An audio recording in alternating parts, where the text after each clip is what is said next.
Secretary General. Motion in the name of the Honorable Litia Baravi. I now call upon the Honorable Litia Baravi to move her motion. You have the floor, ma'am. Thank you, Honorable Speaker, sir. I beg to move that Parliament resolves to establish a special committee under Standing Order 129 to inquire into the impacts of drug-related abuse and make recommendations on how the use of drugs can be reduced.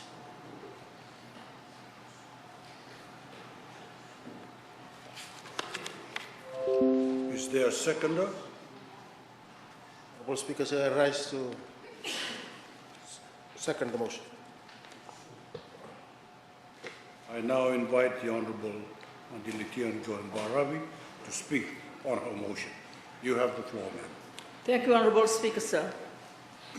Honorable Prime Minister, the Honorable Leader of Opposition, Honorable Ministers of Cabinet, Honorable Assistant Ministers, and Honorable Members of the House. I rise to present my motion on this August House. Mr. Speaker, sir, there is an urgent need to reflect on current efforts to address the abuse of drugs in this country. That is the rationale for this motion before the House. I acknowledge the work that is ongoing by the police force, the military and Fiji Navy in combating the cultivation and trafficking of drugs in Fiji. However, despite this work, drug offences continue to increase, according to police crime statistics.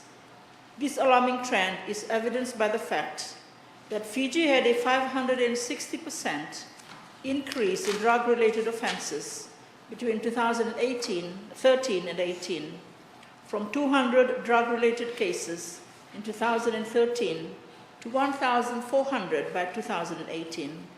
This was reported by the United Nations Office on Drugs and Crime, Mr. Speaker, sir.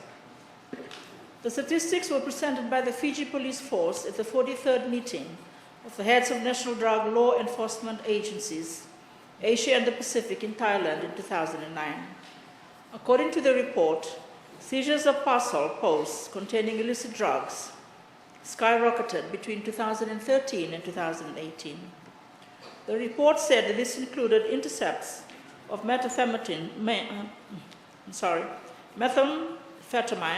which had originated from China, the US, and South America.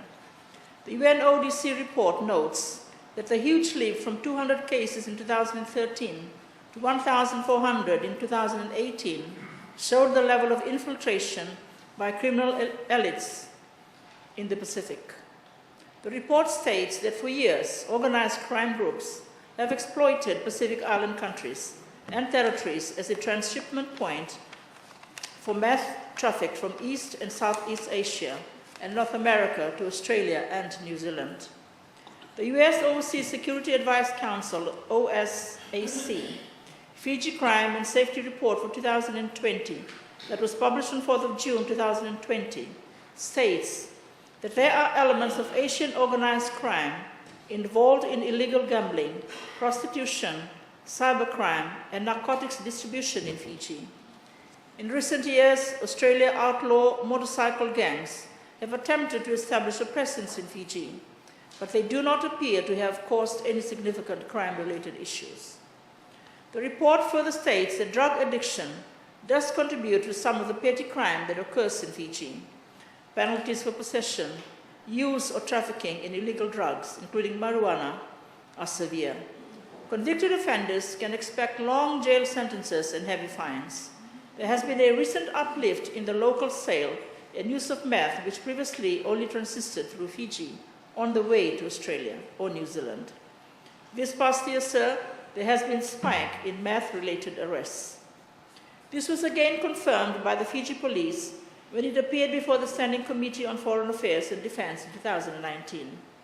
The police confirmed that in 2018, while aggravated robbery reduced by 6%, burglary by 13%, sexual offenses by 10%, domestic violence by 35%, drug offenses recorded an increase of 55% from 685 cases in 2017 to 1,223 in 2018 and 1,058 in 2019. The stats show a sustained increase in drug offences and theft cases. From the statistics collected in the Pacific, it is clearly becoming a center stage for drug peddlers and users in the Pacific. Fiji, by virtue of its geographical position, is faced with twin problems of illicit drug trafficking and increasing use. These are further aggravated by the rapid transitional and social changes arising from urbanization. These developments create an atmosphere which exposes entire communities to greater risk associated with drug abuse. Save the Children Fiji reports that the continuing political and economic instability in the country has also led to a lot more children working as drug traffickers or prostitutes. There is a range of evidence and data suggesting the potential for increased risk of HIV infection associated with its substance use in Fiji. But there is a need to explore this issue further with social behavioral and qualitative research. While harmful substance use patterns and sexual health risk factors are increasingly reported, there is little risk analysis regarding the interaction of the two. Of particular concern is the current environment of rapidly changing substance use and patterns with little in the way of structural responses to protect the people of Fiji from the range of social and health-related harms. According to the National Substance Abuse and Advisory Council, 1,634 cases of drugs and substance abuse in schools was recorded in 2019. This was an increase of 16% compared to the 1,058 cases in 2018. From these stats, 75% of the cases were recorded in secondary schools, which involved cases of smoking cigarettes, sniffing glue, and even cases of smoking marijuana, while the other 25% was in primary schools. In 2013, national meth cases totaled 2. Then in 2018, there were 113 recorded cases. That is only recorded cases. We know from the recent SBS documentary that the majority of drug use, or hard drugs in particular, are happening below the radar and away from the attention of authorities. There is no data with regards to the rates of addiction, but St. Giles Psychiatric Hospital in Suva has reported that nearly 20% of its patients in the year from May 2017 to April 2018 were admitted for substance abuse, mostly for meth. Honorable Speaker, our national drug problem requires a coordinated nationwide response. It is submitted that Parliament act today to establish a special committee to explore the issues and make recommendations. Honorable Speaker, sir, this is not merely a law enforcement problem. It is a society-wide threat that requires us all to work together, including within government, the Social Welfare Ministry, and the Health Ministry. The extent of the threat posed by green drugs, marijuana, and hard drugs, meth, cocaine, heroin, cannot be just a case for drones and special equipment for the police. The Department of Social Welfare, Youth and Health Ministries also require budgetary allocation to undertake not only preventative programs, but also for drug treatment or rehabilitation centers. This requires coordination at the national level to start with, and cannot be left to only law enforcement, but a holistic approach is required. Currently, Mr. Speaker, sir, Fiji has no rehab center, no methadone clinic, no addiction health specialists, or even a Narcotics Anonymous meeting. With the lack of resources and professional specialists to tackle this drug problem, it is no wonder that there is a continual increase of drug-related issues and crimes in Fiji. It is critical to formulate a response coordinated at national level that addresses the law enforcement response, but also the psychological and destructive effect of drugs abuse on individuals, families, communities, villages, provinces, and the nation as a whole. Budgetary provision needs to be considered for construction of clinics to treat addicts. Our schools require more counselors. Consideration must be given to funding to ensure that one councillor is readily available to save 3 schools instead of the 1 councillor per division that is currently in place. Hotspot schools where drugs use has become prevalent must be identified, and we must ensure councillors are available, Mr. Speaker, sir. The figures from the National Substance Abuse Advisory Council for 2018 records the incidence of drugs and abuse in schools are alarming indeed. There were 118 cases of marijuana possession, 11 cases of drug dealing, 95 cases of homebrew, 301 cases of glue sniffing or inhalants. Honourable Speaker, sir, the numbers are telling us that it is not the time to treat drugs as just another crime. It is time to act with urgency. A bipartisan special committee is required to inquire holistically into this matter. Mind education lectures are another concept that I'm hopeful the special committee will consider. The Fiji government, with the Minister of Youth, has signed an MOU with the International Youth Fellowship, and so has the Methodist Church of Fiji.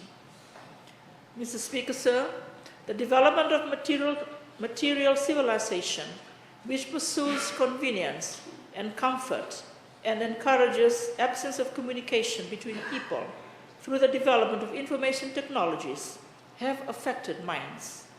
In fact, destroyed minds. And there is a huge impact that comes with this, including suicide, game and drug addictions, among others.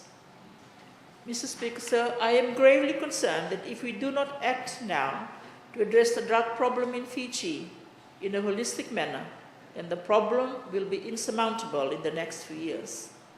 A generation of people on drugs will be the cause of disarray in our family units, our homes, our villages, our communities.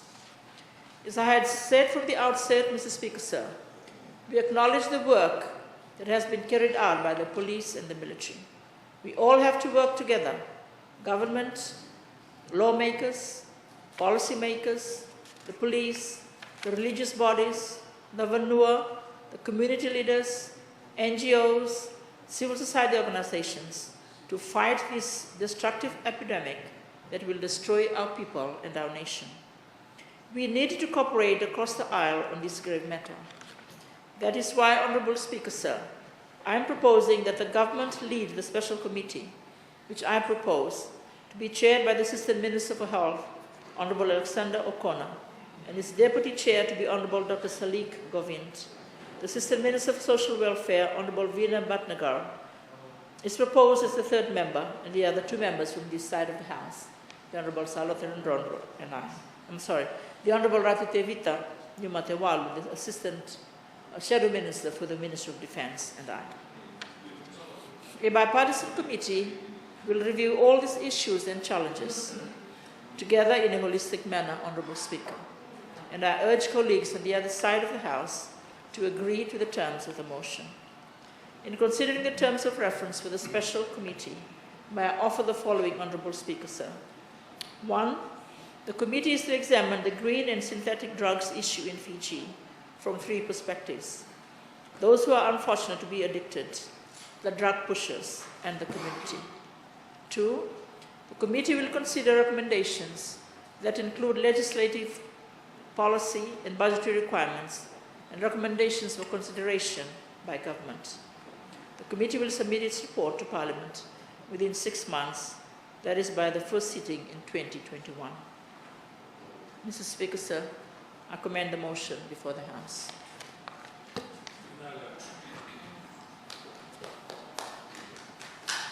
Honourable members, the floor is now open for debate on the motion. Honourable Salote. Thank you, Honourable Speaker, sir.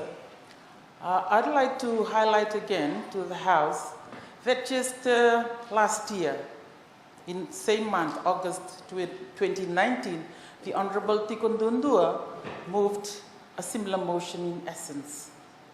And yet, it was defeated by the government side.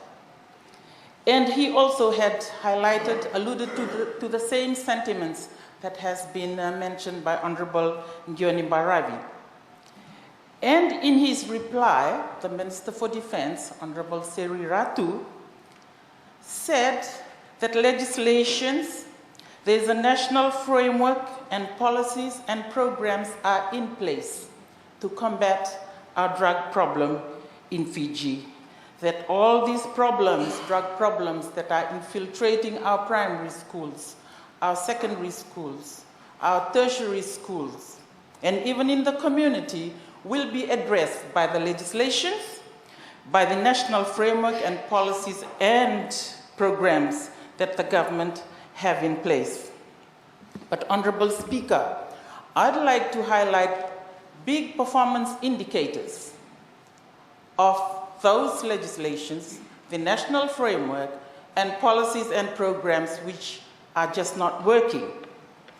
For example, Honorable Speaker, the former police commissioner, Mr. Ngilio, said, and this is just in July, just last month, that in 2019, 1,223 cases were reported to the police, and that's a 16% increase from 2018. And that was also alluded to by Honorable Ngioni Mbaravi. And also, Ngilio said that there is great concern in the increase in possession of green drugs, which is marijuana, and hard drugs, like ice. And after having said that, the police commissioner, the media highlighted, and I believe it was Fiji Sun, that in 2016 in their issue, they said that 40 million worth of marijuana was seized by the police. On the 3rd of July, another 6.95 million was seized. And on the 20th of July, another news article ran 86 million. So just for those 3 cessation of marijuana plants, there was a total of 132.95 million, approximately 133 million. And yet, Honorable Speaker, the same Minister for Defense had the audacity to say in the last motion that the legislations, the national framework, policies and programs will resolve our drug problems, Honorable Speaker.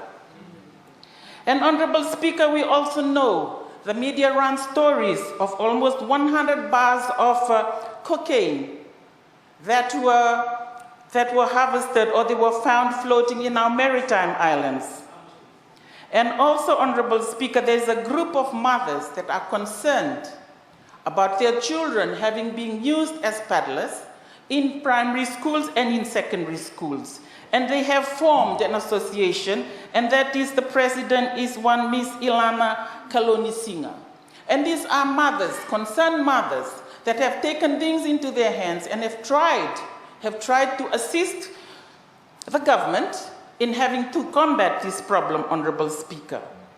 And yet, with that kind of performance indicators, the government now is still having our sea borders open, using the excuse of the Blue Lane Initiative.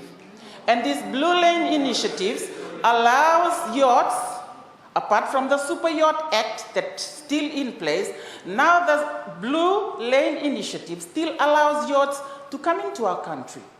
If the 100 bars of cocaine had been found in the beaches of our maritime islands, then what kind of responsible government would have such initiative like that? When our air border is closed, why is our sea border still open? And Honorable Speaker, Honorable Attorney General, it is not a laughing matter. It is not a laughing matter. Using COVID-19 as an excuse to still allow the Blue Lane Initiative and having yachts come into our country, Honorable Speaker. If they are responsible enough, they'll close that border. Close the sea border, Honorable Speaker. If the Blue Lane Initiative will allow yachts and will still bring in those kind of possibilities of having hard drugs ending up on our beaches, why is the government allowing that Blue Lane Initiative, Honorable Speaker? And also the same government I remember in the last term of Parliament, we had a debate when they moved the legislation to have the extension of opening hours of nightclub. At least now it's COVID-19 and there's a stop, but it may be temporary, Honorable Speaker. The law is in place that they changed to allow extended opening hours of nightclub. If the government is really concerned about our drug problems in Fiji, then they will not bring in these kind of legislations so that it will encourage, it will provide some kind of enabling environment for peddlers to operate in, Honorable Speaker. And in conclusion, Honorable Speaker, the government must stop playing lip service. Must stop playing lip service to the problems that we are faced with right now with drug problems. And I would plead to the other side of the House, to the Minister for Defense, the Minister responsible for this, for our borders, Honorable Speaker, to support this motion. This motion is about the welfare of our people. It's about the welfare of our children. It's about the welfare of our youth, Honorable Speaker. And I would earnestly plead to the other side of the House to support this motion, that we have a special committee established to look into the inquiry of drug problems in Fiji. Thank you, Honorable Speaker. Thank you. Honorable Prime Minister, you have the floor. Thank you, Honorable Speaker. Honorable Speaker, I rise to speak on the motion by, excuse me, the Honorable Litia. Substance abuse, whether excessive alcohol consumption or the rising use of hard drugs like methamphetamine and cocaine is a matter of concern for all Fijians, Honorable Speaker. But it is a particularly cruel problem for our young people, whose entire futures can be snuffed out by developing an addiction to one of these deadly substances. Honorable Speaker, the drug problem is a crime problem. It is a health problem. It is a social problem. It is an educational problem. It is a productivity problem, and that is why my government has adopted a strategic, all-encompassing approach to address the many layers of this issue. We've taken big steps to root out this problem, wherever it exists. We're investing in helping victims recover. Last year, Honorable Speaker, I was proud to open the drug and alcohol unit at St. Giles Hospital, a first-of-its-kind center which helps rehabilitate victims of substance abuse. Patient by patient, its staff are helping rehabilitate the victims of drug abuse and addiction, renewing their lease on life and introducing them to society. Mr. Speaker, that being said, we aren't only responding on the health side. While investing in recovery is immensely important, prevention is the key. The truth is, we would much prefer to invest our dollars in ensuring no child ever has exposure to hard drugs in the first place. We see the need to go after the root cause of this issue, the criminal networks profiting off the hard drugs trade in Fiji. These criminals, Honorable Speaker, within our borders and beyond our shores, put illegal profits beyond our people's well-being, and they must be dealt with. Our Fiji police has been properly resourced to pinpoint these offenders and put them behind bars. This financial year, my government has dedicated 40 million towards the construction of 4 new police stations in Nakasi, in Nandi, Lotoko, and Nalawa. The Fiji Police Force will be promoting 257 officers to senior posts to boost leadership and management. A total of 137 new recruits will be added to the ranks of the police, and we will be regulating special constable. The allocation dedicated for special drug operations increased from 800,000 to 1 million in the 2020-2021 national budget. And this funding, Honorable Speaker, will help the Fiji Police Force better prepare and execute special response teams to undertake special drug operations. And we expect them to add on to the over $200 million worth of various illicit narcotics discovered over the last 3 years. Mr. Speaker, there are some ill-informed people out there claiming crime is on the rise in Fiji. That is not true. At the moment, with our nationwide curfew, in fact, violent crime is way down. But even prior to the pandemic, crime was on the decline. According to the recent 2019 key statistics by the Fiji Bureau of Statistics, total crime cases recorded in 2012 was 22,000. Last year we recorded under 17,000. That wasn't some lucky one-off year. Honorable Speaker, the trend is clear. Last year was the second lowest year on record, and 2018 was the third lowest year for crime on record. It's no coincidence that in 2018, the total number of police officers per 1,000 population was 4.74, the highest since 2009. Over the last few years, drug crimes have indeed gone up, but that is owed in part to the heightened focus we put on clamping down on such offences. The police are becoming more efficient and effective in the investigations and arrests. There are now more police officers on the ground with a mandate to investigate hard drug crimes. Naturally, due to the spotlight we're shining on this issue, we expect these crimes to increase before they begin to go down. Mr. Speaker, I can reassure members of this Parliament and Fijians who are watching today that my government will not waver. I have complete trust in the hard work of the Ministry of Defence, the Fiji Police Force, and all other authorities who are actively on the ground fighting for the safety and well-being of every Fijian. I actually believe this recommendation to form a special committee to look into the drug situation in Fiji is well intended. We all care about the safety and well-being of our people. We all want to see a drug-free Fiji.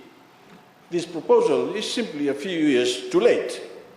Once again, government is proving it already knows how to get the job done, and adding another layer of bureaucratic, politically driven decision-making is not the way forward. That being said, Honourable Speaker, we don't need a whole of society approach behind this campaign. We need parents to speak with their children about the dangers posed by hard drugs. We need concerned Fijians to point those who are affected by drug use in the direction of the health and support resources they need to be rehabilitated.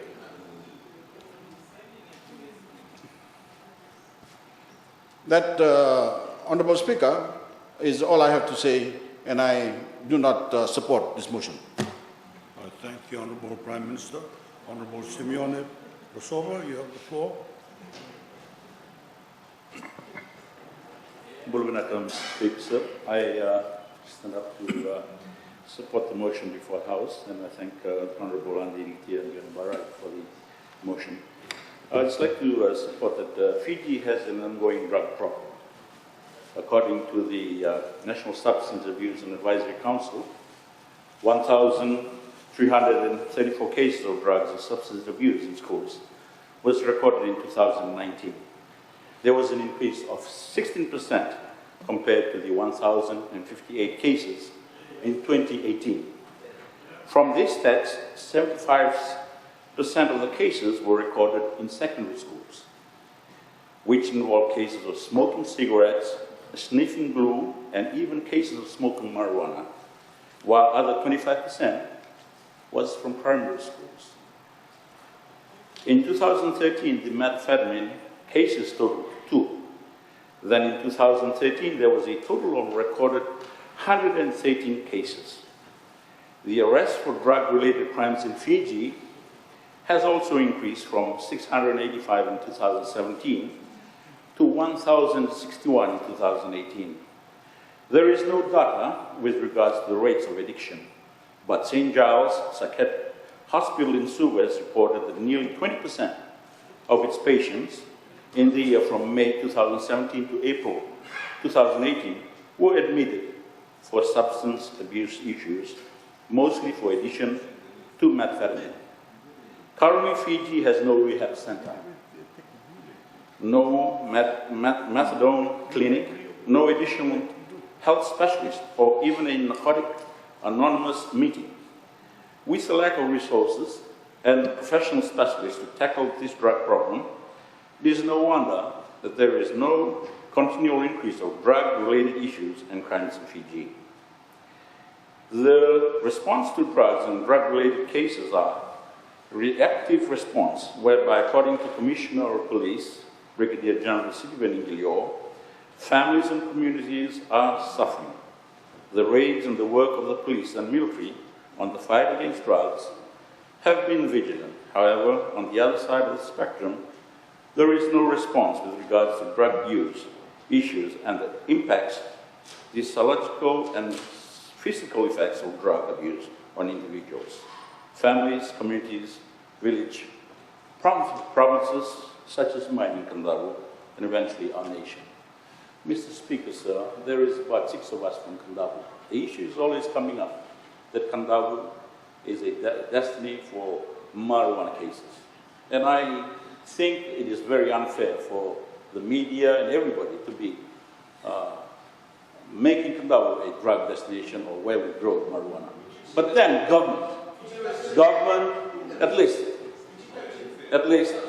they should do some kind of very edit on that marijuana if they're so proud of themselves in making or eliminating the deficit that we have in the economy, sir. And I'd like to read a report. A report on drug and alcohol use in Fiji. This was done. I'll just read a few lines over here. The use of the drug range of types, including alcohol, are part of the tradition of many, if not all, communities in Fiji. The Fijian and Indo-Fijian communities have a long tradition of psychoactive drug use in the context of ritual and ceremony. It has been noted that seafarers, together with indigent laborers, brought cannabis or Indian hemp traditions to Fiji, with the sugarcane planters providing fertile ground for cultivation. Meanwhile, kava was widely cultivated and consumed by ethnic Fijians. The Indo-Fijian community slowly adopted kava drinking rituals and gradually others began to increase their consumption. In addition, marijuana use emerged and spread with increasing popularity amongst youth, especially males. This literature review explores the current licit and illicit drug situation in Fiji. It considers peer review articles identified using PubMed, Health Internet Work Access to Research Initiative, searches of great literature, including published and unpublished report, and web-based resources. The review found that there is limited data available to assist in understanding the current situation and associated harms in Fiji, but notes more studies and reports have been examined alcohol consumption patterns and associated social problems when compared to studies on illicit drug use. Alcohol, to the WHO Global Status Report on Alcohol, data from 1993 National Nutrition Survey, indicated the consumption of alcohol, home brew, use is widespread in Fiji and in other Pacific nations. These beverages usually contain up to 3 times the alcohol content of commercially produced beer and are mostly drunk by young men. In 1995, unrecorded alcohol consumption in Fiji was estimated to be 1 liter per pure alcohol per capita for the population older than 15 years, estimated by a group of key alcohol experts. Although there are no recent published statistics on the number of drinkers and abstainers, the same survey found daily drinkers to be 1.4% among males and 8% among females aged 12 years and over. Estimated from alcohol experts showed the proportion of adult males and females who had been abstaining. Research shows that single drinking sessions with a high rate of alcohol intake can cause abrupt mood-swinging results in violence, accidents and fights, exaggerated emotions, uncharacteristic behavior, memory loss, impaired judgment, communication problems, sleepiness, coma, stupor, and death at a very high intake. Suicide attempts. Binge drinking has been also implicated. While there is limited current information on the rate of consumption pattern of alcohol, cannabis, and kava among young people, work conducted to analyze the nexus of tobacco and alcohol use among young people in Fiji in 1990s and early 2000. One of the studies found that alcohol is widely consumed in one form or another among young men, with about 2 in 5 of young people surveyed having tasted it. The percent of young people classified as current drinkers ranged from a high of 26% among males to 9% among females. Of concern was the high proportion of big drinkers. About 3 in 5 young people reported having had 5 or more alcohol drinks in one session. The study indicated that the high prevalence of 13 to 15-year-olds poses a strange concern and highlights the need for law enforcement and intervention programs to create an environment that promotes responsible drinking. Interestingly, the study found that when compared to smoking, alcohol, and cover use, the proportion of young people using cannabis was relatively low. A follow-up survey of 2,147 students in 2004 by the National Substance Abuse Advisory found general increase in substance abuse among secondary school. Mr. Speaker, thank you very much. That is my contribution. None. I thank the Honourable Minister for Education. You have the floor. Thank you, Mr. Speaker, sir. I rise to contribute to the motion before the House. Mr. Speaker, sir, I'd like to start by saying that drugs destroys families, destroys careers,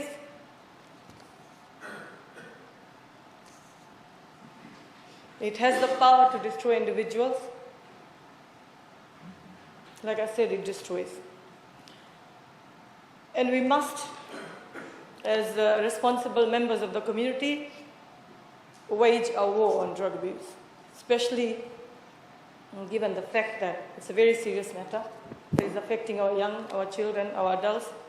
And again, if I can go back and say, let us instill the message in our communities that drugs destroys. I stand before the House to inform the House on what the Ministry of Education is doing in terms of its responsibilities towards protecting our students from drug abuse. We have a Substance Abuse Advisory Council, a statutory body under the Ministry of Education, Heritage and Arts, which was established in 1998, and this was to conduct research on the use and effects of alcohol and other drugs. Mr. Speaker, sir, the Council conducts awareness and trainings on the harm caused by alcohol and other drugs and offers counseling to those affected by alcohol and other drugs. The Ministry has a substance abuse policy for schools that guides our teachers and heads of schools on how to address problems of substance abuse in schools. The Volatile Substance Abuse Draft Bill 2016 is currently on the public consultation stage, where views from the public is collected. We use our school's behavior management policy to deal with students who are involved with drug-related issues.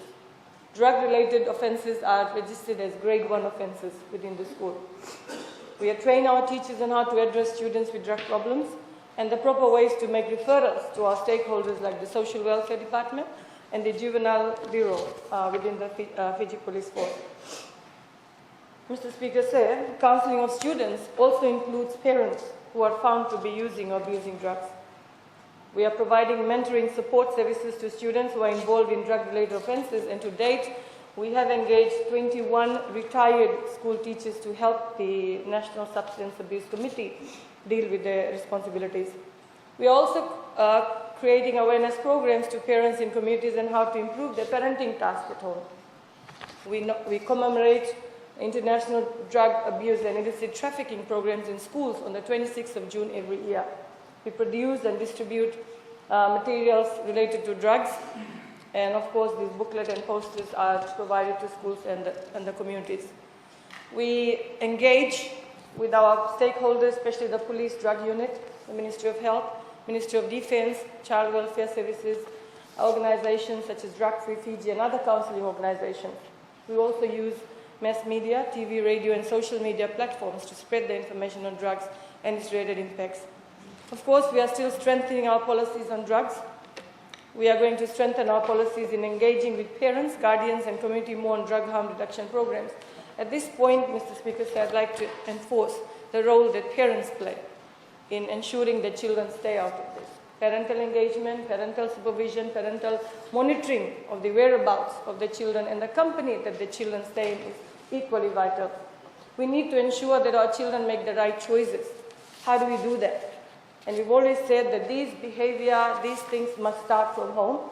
So we are urging our parents to understand their children, where the children are, whose company the children are in, and of course identify signs of behavior which is not normal to the children.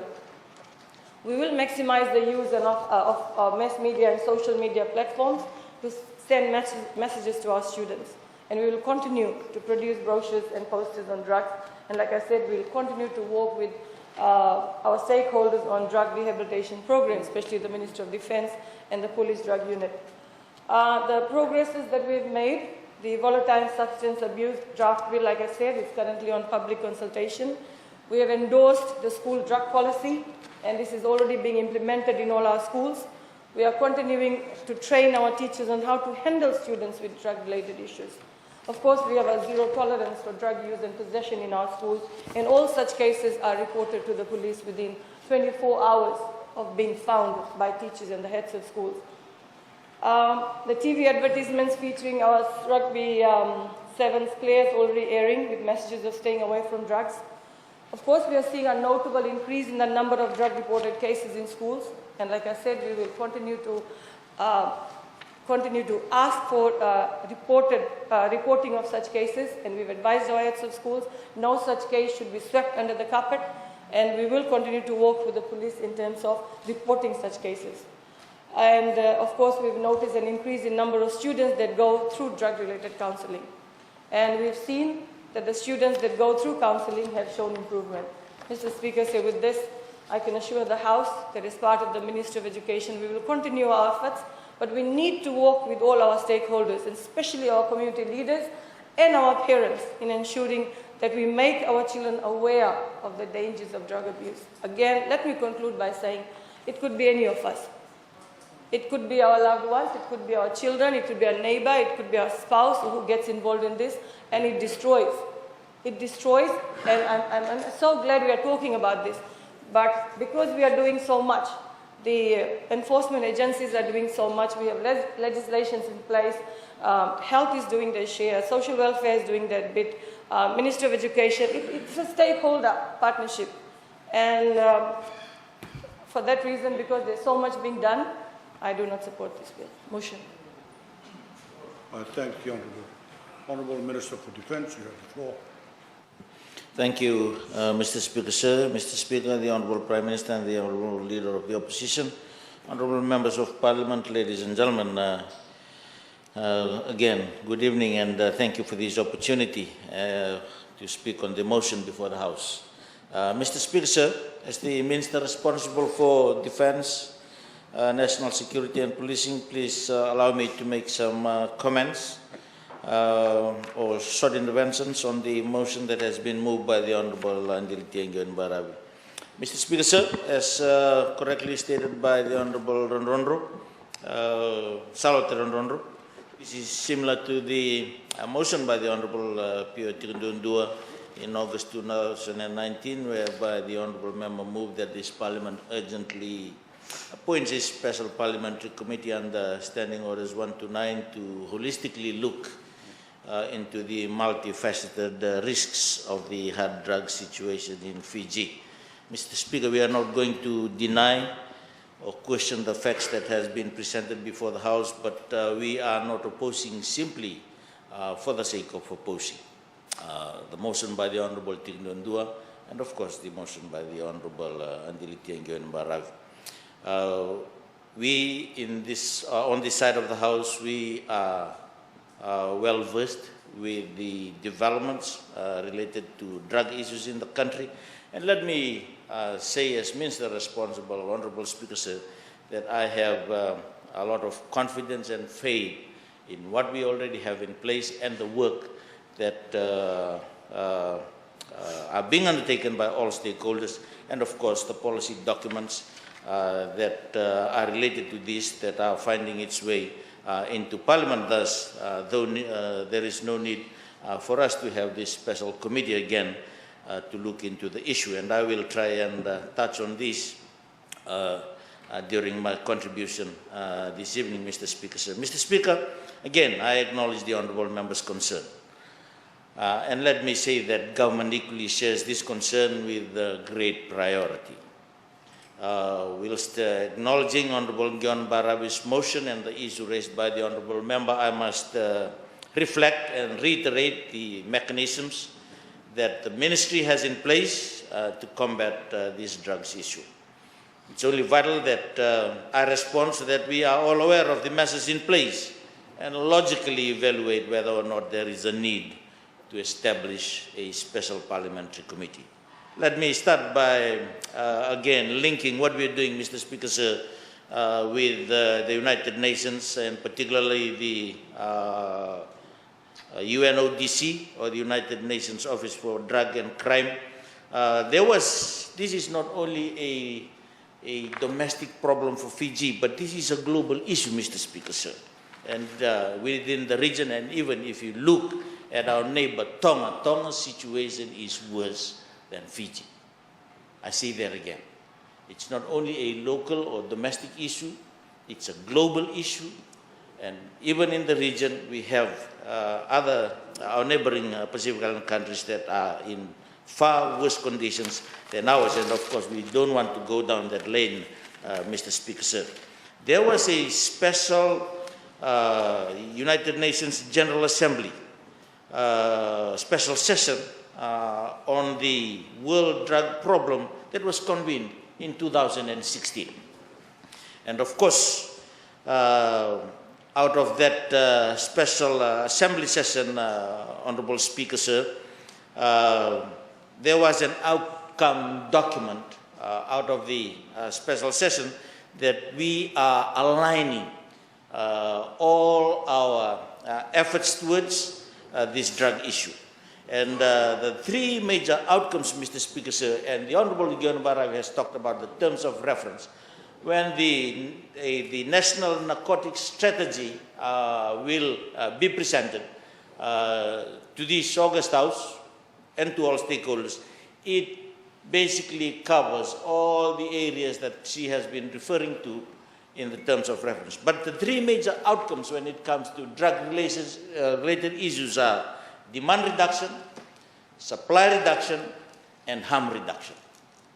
Any drug activity will fall under those three pillars. I say it again, demand reduction, supply reduction, and harm reduction, because we have to look after the victims and of course their reintegration back into society.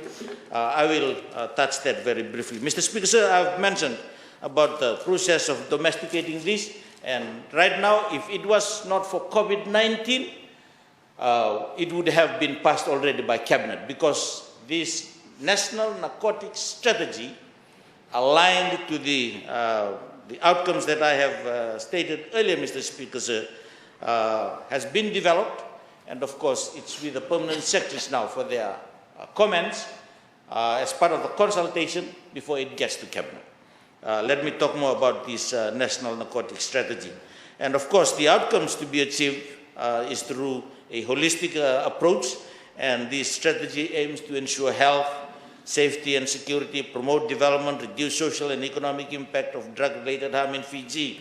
It literally underpins the ongoing activities through collaborative coordination and response undertaken by key agencies in terms of law enforcement, licensing and permits, awareness and prosecution. Mr. Speaker, sir, on the demand reduction pillar, this is evidence-based driven, with the goal to prevent, delay the use or totally avert the problem of drug effects to the individual and community. The demand reduction pillar entails the following, Mr. Speaker, sir: develop and implement comprehensive multifaceted prevention initiatives such as capacity building, involving all relevant stakeholders, government and non-government, civil societies, faith-based organizations that encourage collaboration, coordination, cooperation and partnerships in addressing drug reduction, which includes sharing of information. And on education, Mr. Speaker, sir, I do agree with the Honourable Prime Minister, education starts at home. And we need to take this responsibility seriously if we are to address the drug issues in Fiji. Enhance the awareness raising and information provisions at all levels, including in education settings, to educate about the harms of drug use, in particularly targeting risk groups, faith-based organizations, parents, youth, vulnerable members of society at community level, and corporate organizations. Mr. Speaker, sir, the supply reduction pillar focuses on a stringent and effective approach to prevent and counter the illicit cultivation, production, manufacture, and trafficking of these drugs. The coordinated approach under this pillar would encompass the following: strengthen and coordinated national border management strategies with various authorities, provide adequate equipment, technology, and people with the right skills and knowledge in border control and law enforcement to detect illicit consignments and to effectively prevent, monitor, and counter trafficking in drugs, trafficking in precursors, and other drug-related crimes. And of course, enhance national efforts to dismantle clandestine laboratories with methamphetamine as the dominant illegally manufactured drug, including by reviewing the effectiveness of the framework for the control of precursors. And it doesn't mean that the seizure of 100 kg cocaine dictates that we close our borders totally. Of course, there are risks, but we are managing the risks very well, Mr. Speaker, sir. I invite the Honourable Member to go to Denarau and see the operations that we are doing when we are under this Blue Lane initiative. The control measures that we have in place. And as I've said, Mr. Speaker, sir, I have every faith and confidence in this. And the Australians even are quite surprised that some of the seizures in Australia, the informations come from Fiji. And of course, there are some seizures in Fiji as well that we. So this is well coordinated, Mr. Speaker, sir, and I have every faith and confidence in the work that they are doing. And most importantly, in this, Mr. Speaker, sir, is to review the existing laws, including the Illicit Drug Control Act, to be relevant in addressing the current issues of illicit drug supply and with the appropriate punitive approaches. Mr. Speaker, sir, I'm glad to say also in this Honourable House that this Illicit Drug Control Act review has been completed by the technical officials, and of course all the consultations that need to be done, and pending the final approval of the Solicitor General's Office, this will probably find its way into Parliament as well within the 6 months period that this committee, special committee, are also targeting to complete some of the work that they are doing. So we have in the final stages of the consultation for the National Narcotics Strategy, and of course targeting the demand, supply, and of course the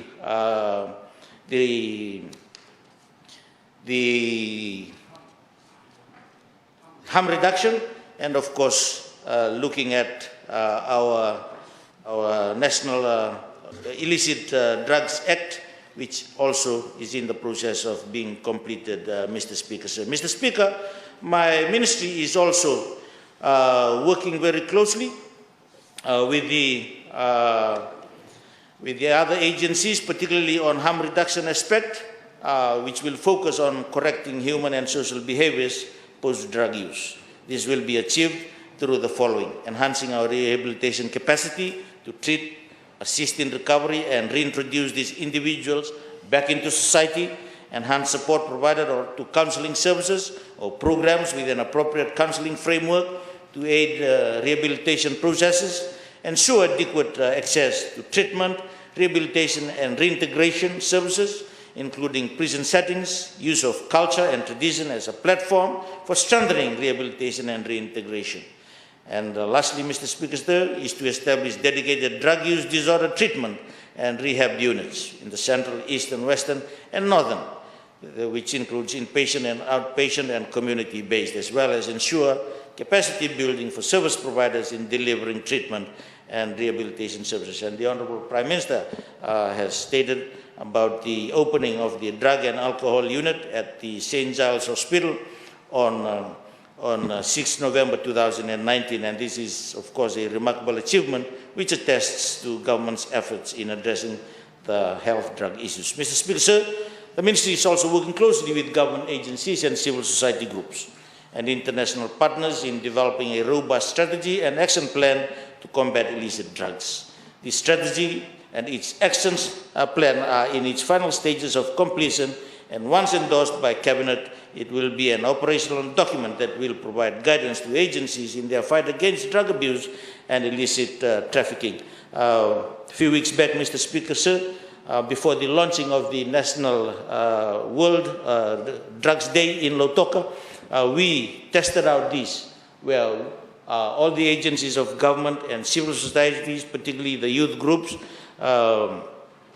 they were all in Lautoka, visiting all the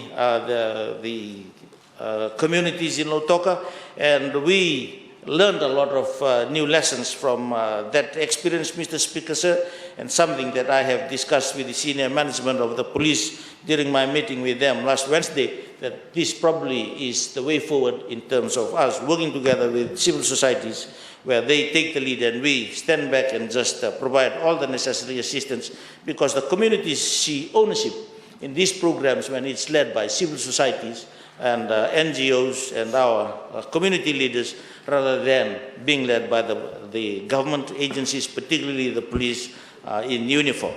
Mr. Speaker, sir, I do acknowledge the assistance and support rendered by our international partners, namely Australia, Indonesia, New Zealand, and the United States of America. Because when we were trying to establish this national narcotics strategy, Mr. Speaker, sir, to be consistent with the United Nations requirements, we have to consult widely, and we have to go to these partners of ours, Mr. Speaker, sir, to see what they already have in place and how they can help us in developing our own. Moreover, Fiji has standing relations with Indonesia, National Narcotics Bureau, through a memorandum of understanding. The Honourable member moving the motion did state about the suppliers into Fiji, particularly from the Asian market, and of course from the US, and of course Latin America as well. And this is why for us, in terms of the Asian market, we have this MOU with the Indonesian National Narcotics Bureau. Mr. Speaker, sir, further to this, the Fiji Police Force has restructured its drug unit, transitioning to the development of the Police Narcotics Bureau. This is the first step before we establish the National Narcotics Bureau. So what we have decided, Mr. Speaker, sir, based on the consultations that we've had with our partners, is for us to establish a Police Narcotics Bureau. On that, Mr. Speaker, sir, the Honourable Minister for Civil Service and I have been looking at office space for them, so that they can be totally isolated from the police force. And this special unit, Mr. Speaker, sir, and I will not go into the so many very confidential information that they have. They only provide briefings to the Commissioner of Police, to me as Minister, and of course to the Honourable Prime Minister. Mr. Speaker, sir, again, for obvious reasons, they need to be supported. And if you, the Honourable Prime Minister has talked about the improvements in the Fiji Police Force, but again, in the 2020-21 budget, under Activity 20, Program 1, Activity 1 on Seg 7, there's an allocation of $1 million for special drug operations for the year. And 200,000 out of that 1 million allocation, Mr. Speaker, sir, is for this Police Drug Narcotics Bureau.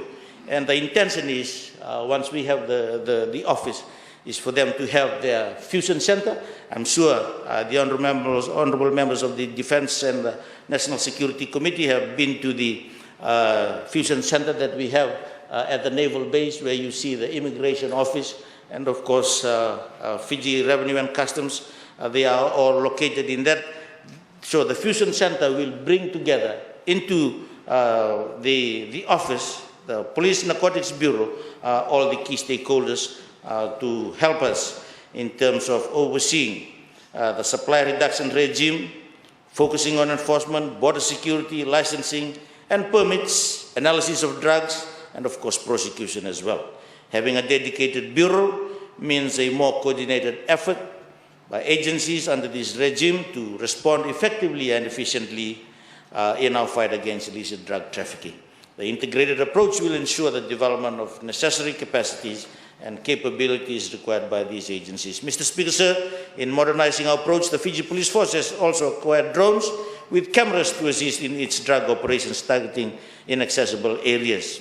The drones, as we speak, Mr. Speaker, sir, are still in Kandavu, and last week I was back at the PSRU to look at options where we can have drone controls from vehicles because of the limitation in terms of the screen that's available to the drone operator. We need bigger screens, and we are looking now at having a control unit where we have a drone commander in vehicles with bigger screens so that they can effectively touch on these areas.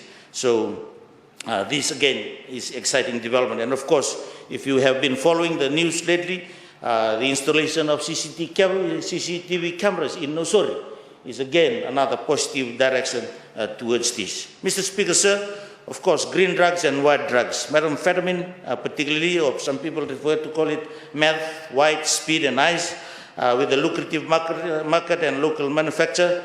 The Ministry, in collaboration with the Fiji Police and Go Advertising, are in the process of setting up billboards to help us in this campaign. Let me conclude, Mr. Speaker, sir, that in June this year, my ministry, when it comes to harm reduction, in collaboration with key stakeholders, Drug Free World, Fiji, Volatile Trust, and the Western Youth Empire, conducted an outreach program throughout the Greater Lautoka area, which I have referred to, from Lomolomo to Matawalu, and this auspicious event culminated with the commemoration of the International Drugs Day, and of course the declaration by the Vanua chiefs of Wunda, Vitongo, and Toke Windilo on their affirmation of a drug-free society. Mr. Speaker, sir, we are consulting with the Itoke Affairs in the absence of the bylaws. We are working on how the Vanua can take ownership to provide sound decisions on peddling, cultivation, and drug abuse, while supporting law enforcement agencies. And I've talked about the Illicit Drugs Control Act, Mr. Speaker, sir, and the other key document that's also in process now, Mr. Speaker, sir, is the draft Volatile Substance Abuse Bill of 2016. This is the one that's taking a lot of time because of the involvement of the prosecution, and of course, particularly when it involves children and juveniles as well, Mr. Speaker, sir. So it's quite evident from the work that I have highlighted that government is prioritizing this fight against drugs. Whilst the current drug situation in Fiji seems to be increasing in both streams of trafficking and users, government still recognizes that it has a responsibility to curb this problem before it gets out of hand, and let me assure this August House that we are doing our very best to tackle this issue. Mr. Speaker, sir, let me re-emphasize that the National Narcotic Drug Strategy is the government's commitment to action, and I would like to assure this August House of our obligation to fight against drug abuse and trafficking. And Mr. Speaker, in light of the above, I therefore do not support the motion raised by the Honourable Litia and by Ravi to establish a special parliamentary committee, because most of the work that will be undertaken by this committee are just in the process of being completed and find its way into this August House. Thank you, Mr. Speaker, sir. I thank the Honourable Minister. Honourable Litia Kepa. Just a short contribution, Honourable Speaker, in support of the motion. I think we can all agree that drug abuse is becoming a really big problem in Fiji, and will only worsen if no proper and effective interventions are put in place. And Honourable Speaker, beginning with students in schools, sniffing glue and anything else that can give them a high. which parents and stakeholders should be aware of and what their children are up to and do something about it. NASAC, Honorable Speaker, which is the National Substance Abuse and Advisory Council of the Ministry of Education, states that in 2018, 25% of drug cases in schools were in primary schools and 75% in secondary schools.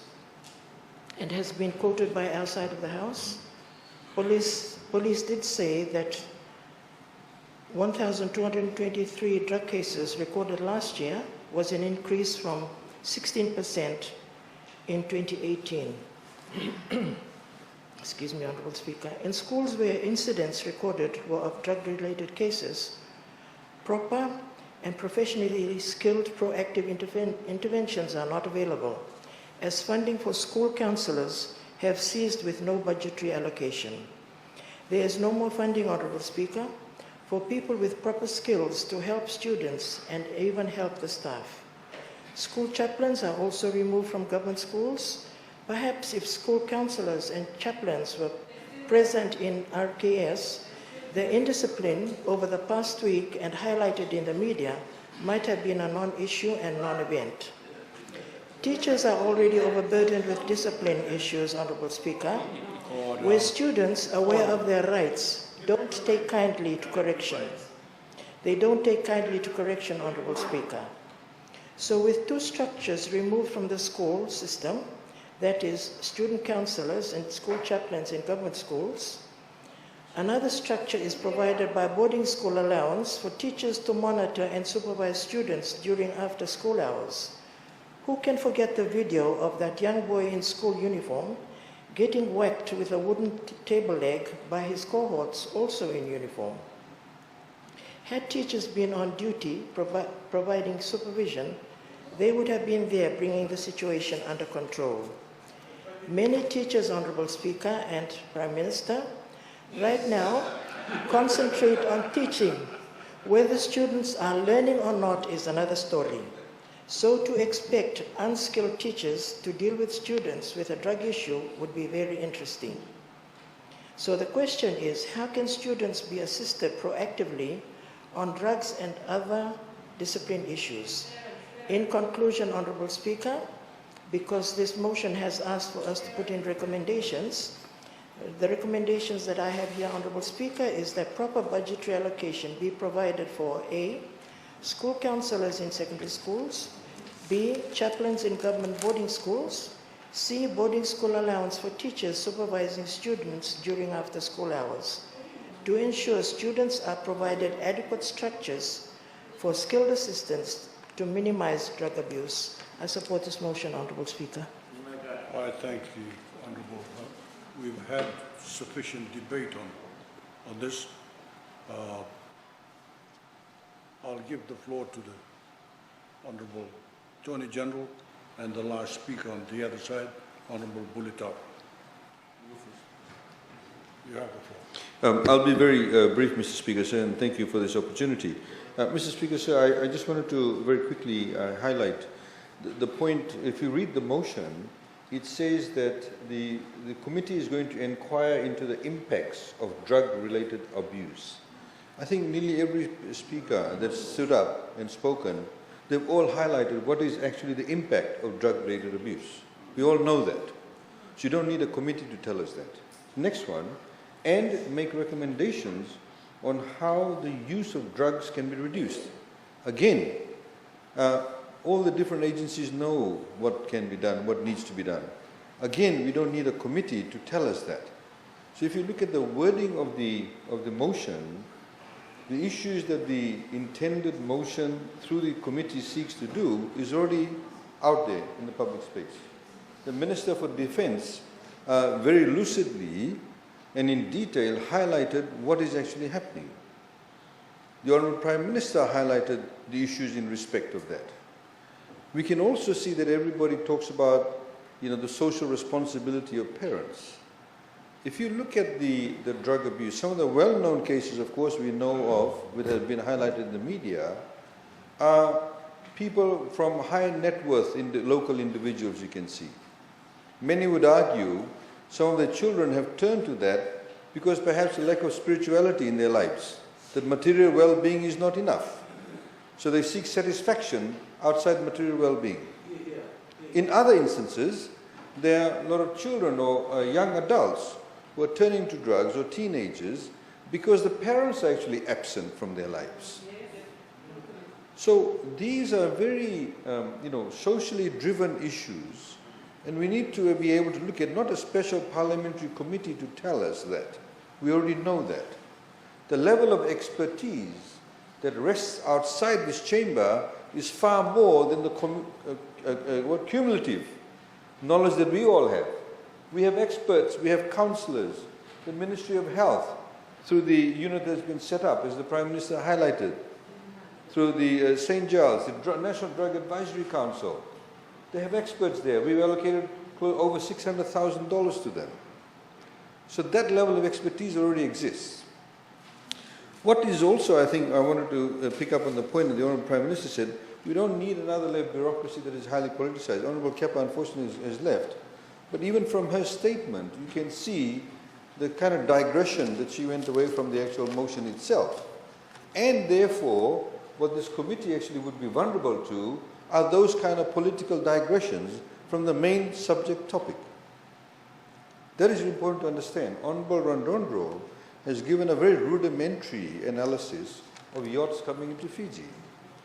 If you look at countries like Maldives, that actually lies on the crossroads of the drug route, because you have the vast Indian Ocean, you have the Middle East, you have India, you have Iran, going down to Africa, it's used as a transit point.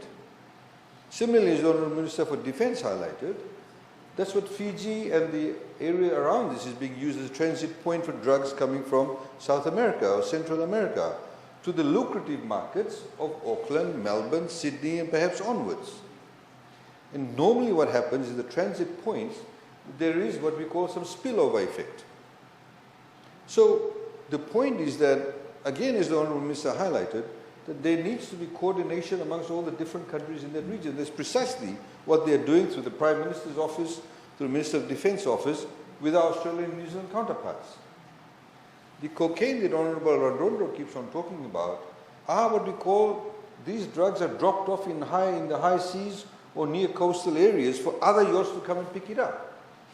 The yachts that are coming in through the blue lanes, the reason why we've done that, it's an economic issue. We want tourists to come in to Fiji. These people go under quarantine, all of them, and they are guarded by the naval boats, the RFMF. On one hand, early on this morning, they talked about creation of jobs, looking after employees, and here we are creating opportunities within the Fijian economic recovery framework that not only looks at the economic well-being of the country, but within the medical framework, within the framework that the Ministry of Health, the staff, the personnel, actually have to certify these things, certify these initiatives. So it's a balancing act. We cannot, it doesn't happen just because we say. Mr. Speaker said, the fact of the matter is that just because we found some cocaine out there doesn't mean that every single yacht that comes into Fiji is drug infested. Of course it's not. It's what you call balancing and managing your risks. That's what running a country is all about, Honourable Randondro, which you don't know about. It's about managing those risks. It's about balancing those risks. Mr. Speaker, sir, it was very interesting that Honourable Rosova, talked, nobody's singling out Kandavu. But the fact of the matter is very interesting how he gave a history of, of marijuana being brought into Fiji by the Girmitias, etc. I wish you did an analysis about who brought alcohol into Fiji. We can go back as to who brought what drugs into the country. But what we need to do is to deal with the issue now. How are we going to deal with it? What is our attitude towards it? How we as individual members of society, as parents, as brothers, mothers, fathers, sisters, uncles, talatalas, spiritual leaders, etc., how are we going to deal with it? And the fact of the matter is, as again, as Honourable Minister for Defence highlighted, they are doing those levels of public consultations regarding that. So, Mr. Speaker, sir, Just to again highlight, given the wording of the motion itself and the fact that that knowledge is already out there, we don't need such a committee to be able to tell us the impact of drug-related abuse and how the use of drugs can be reduced. Thank you, Mr. Speaker, sir. Thank you, Honorable Attorney General. Last speaker on this side of the House, Honorable Moses Volatile. You have the floor. Thank you, Honorable Speaker, sir. I rise to support the motion which is before the House by the Honorable Litia and Barat. I think also in bringing up this motion, given the Honorable Attorney General has gone into length with the wordings of the motion and also what it prays to achieve and why the committee needs to be set up. But why I like the motion is like this particular motion is a wake-up call. It has awakened an issue and also has shaken up the government to come up with a solution. And also, now we've heard today the Minister for Defense and responsible for police talking about the various papers that he also has committed himself, like in the past, to bring within 6 months, or within these 6 months. First, he was very defensive in blaming COVID-19 for the delay of those frameworks and papers. But again, he has committed again that those papers will come into the House to address the issue. That's another promise. But what this motion has brought about is we've heard the solutions and the strategies, the measures government has with they talked about the priority of funding that they have put in areas where the Honorable Minister for Defense had talked about the demand-driven factors and also the harm and also the supply. But again, what his speech today was only on trafficking and also uses, trafficking and uses. And today we've moved much into how we're going to control our borders. I will go back to a prophecy that I read a few years ago, a prophecy by an Australian evangelist, Steve Penny, was brought to Fiji by the SDL government during the aftermath of the 2000 coup, when they had set up the Assembly of Christian Churches Fiji to unite the nation, and they brought up this evangelist. And this particular evangelist, in one of those prayer breakfasts, had prophesied a prophetic time of the events we are talking about today. And that was done in 2001. And now we are in 2020, 19 years.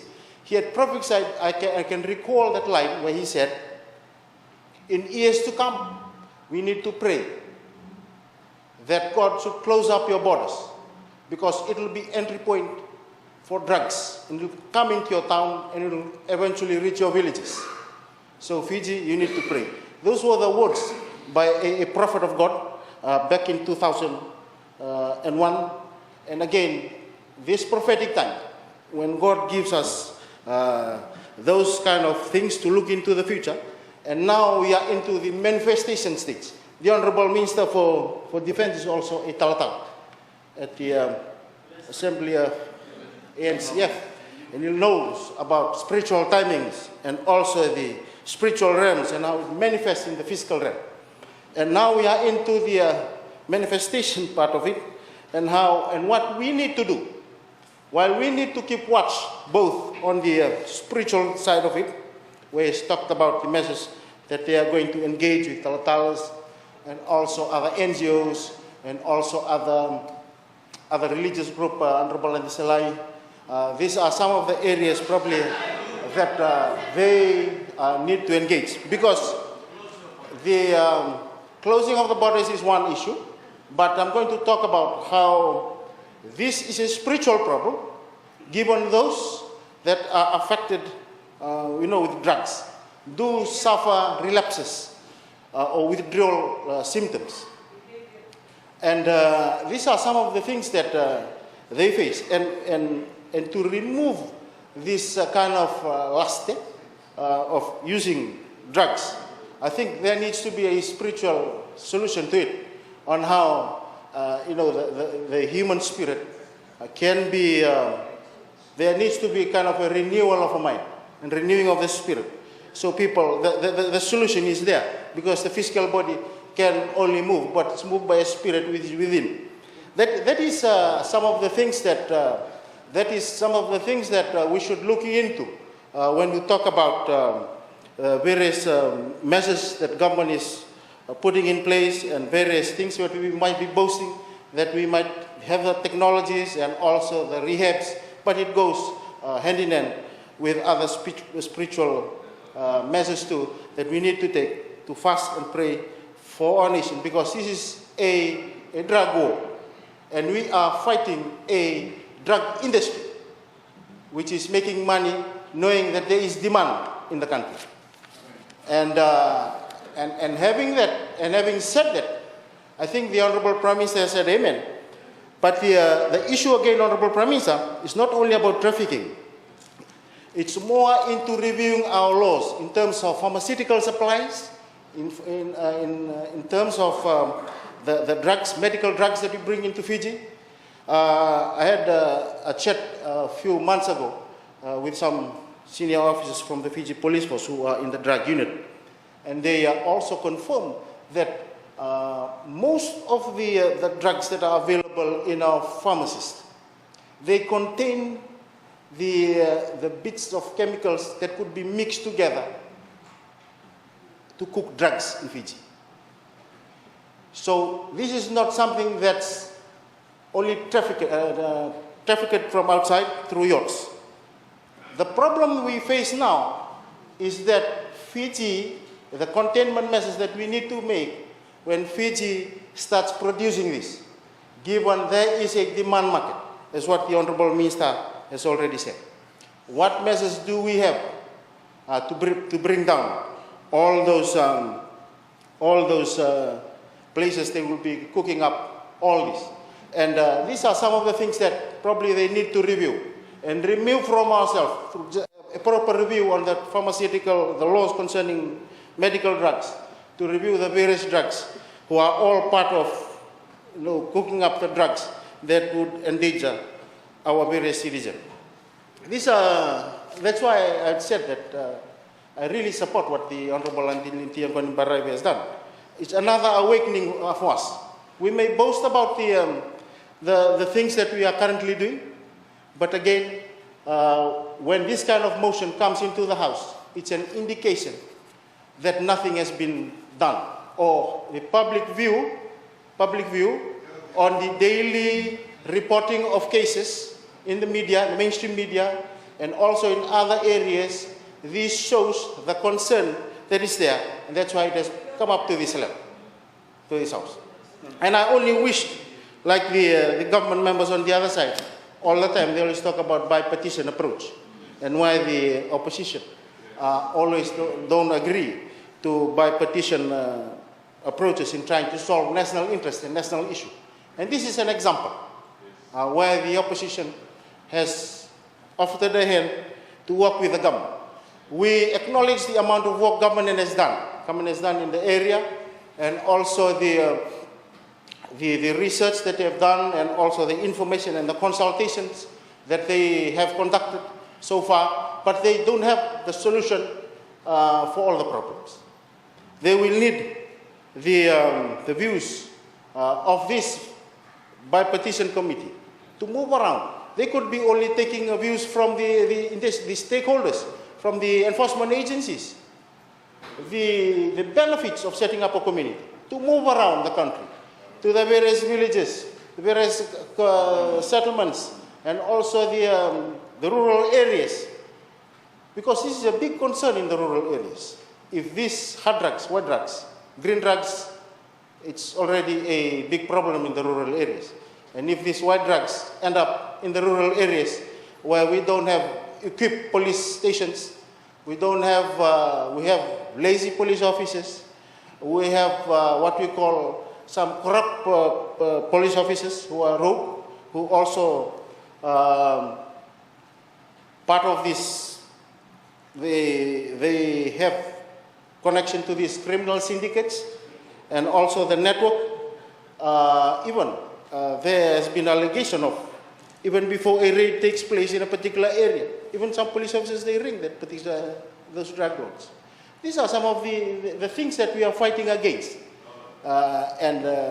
Having to instill that discipline within even in the force and enforcement agencies, and also to play their role in protecting Fiji and making Fiji a better place so no one is left behind.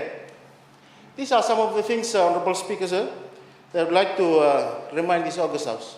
That's why we really needed to support this motion. Given this particular motion, not only will give a holistic view, I've touched about the production of drugs in Fiji, which the Honorable Minister didn't talk about. She's talked about trafficking and using. This is the bigger threat that is there. And I think the various facets and level of combating this needs to be taken to another level. And again, given that the government has indicated they will not support the motion, but this gives an opportunity for us, Honorable Minister, to even tell you people, to tell the other side of the House what you people really need to be doing and engaging the right people who might have the right solution to the problems that we have. We have a big problem. It's not a small problem. It will be a generational problem. It will affect our society. It will be affecting our very children who will be exposed to these kind of things. But again, Mr. Speaker, sir, I've said this in my address during my COVID response budget. I think we need a spiritual solution to, a supernatural solution to this kind of natural problem. It takes about prayers and also the Ministry of Defense and Police to engage with the Volatile and the in rehabilitation and also converting these drug lords. I've seen this in prison. While in prison, some who came in as in drug cases, they've actually repented and actually changed through spiritual renewing. And this has been a tool used by the Fiji Correction Service to change hardcore criminals. Those who came in as pushers, who came in as landlords, drug lords, pushers, they become peddlers.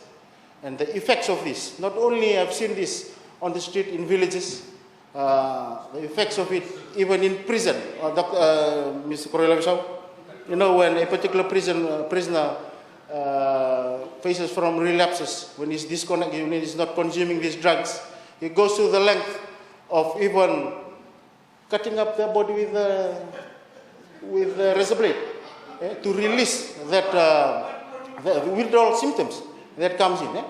And this is a very big issue that we are talking about. And it's good that a committee as such, as proposed by the motion, to set up, to holistically look into the issue that's at hand in a view that will benefit our nation. And again, sir, I support the motion which is before the House in our name.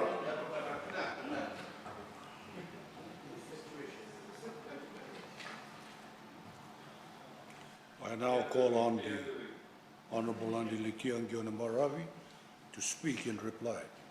You have the floor, ma'am.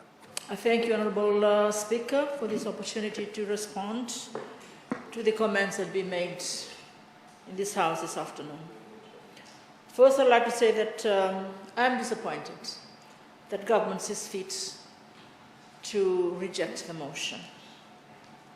However, it seems to be at par with the course that Fiji First considers that it alone can solve our nation's ill, despite bringing the nation to the brink of collapse in its 14 years rule. I am really sad. I thought that we could begin a new journey this afternoon.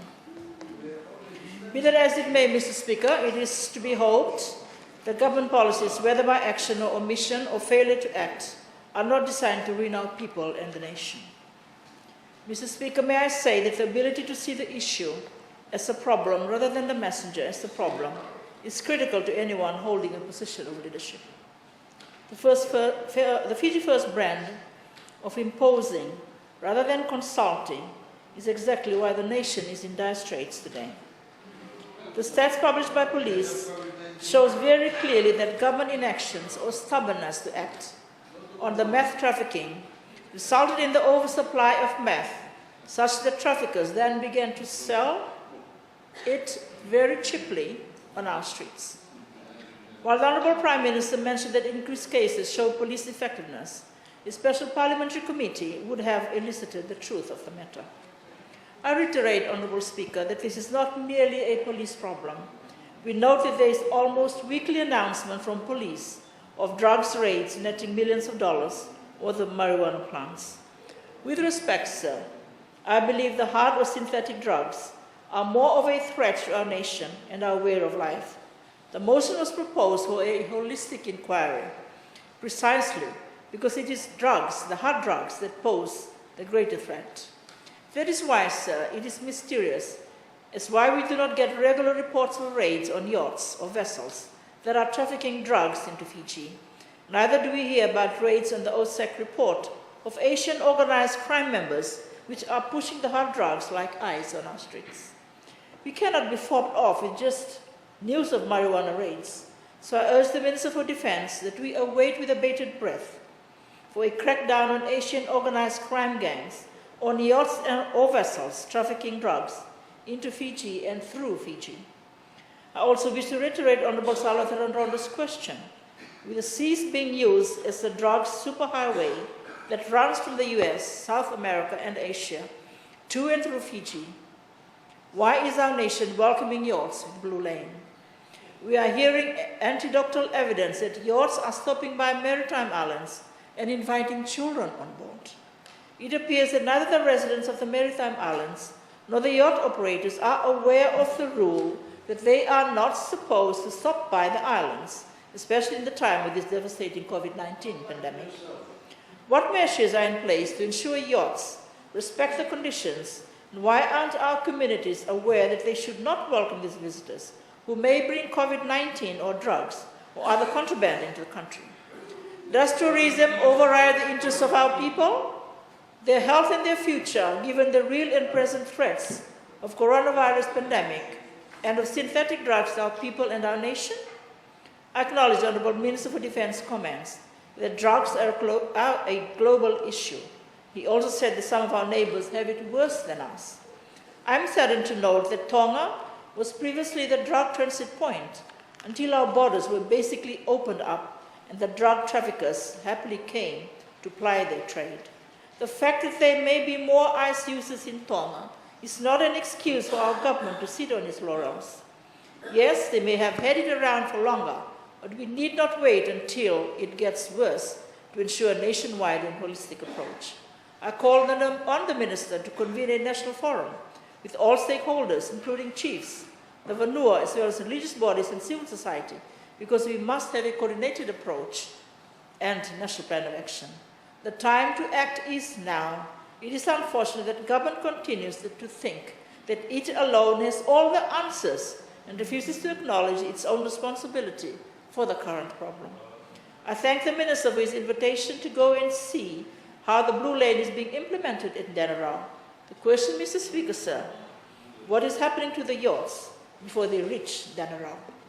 I'm aware that finally, with increased aid from Australia and New Zealand, there seems to be finally enthusiasm from government to counter the hard drugs issue.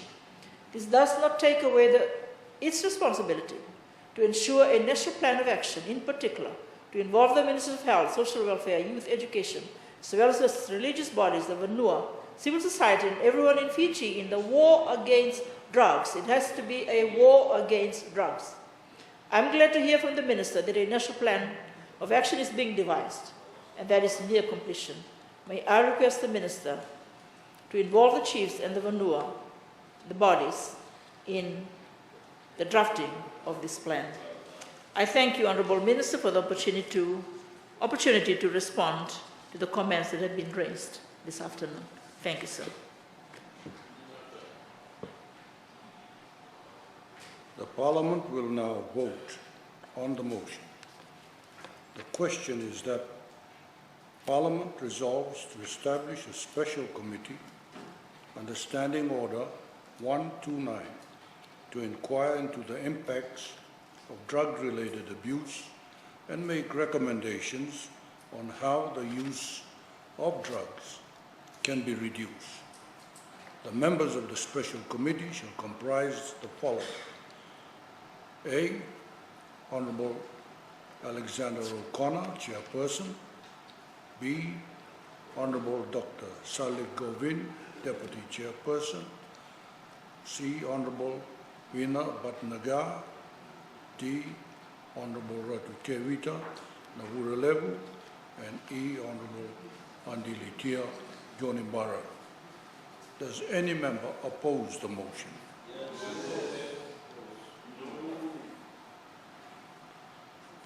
Those in favor say aye.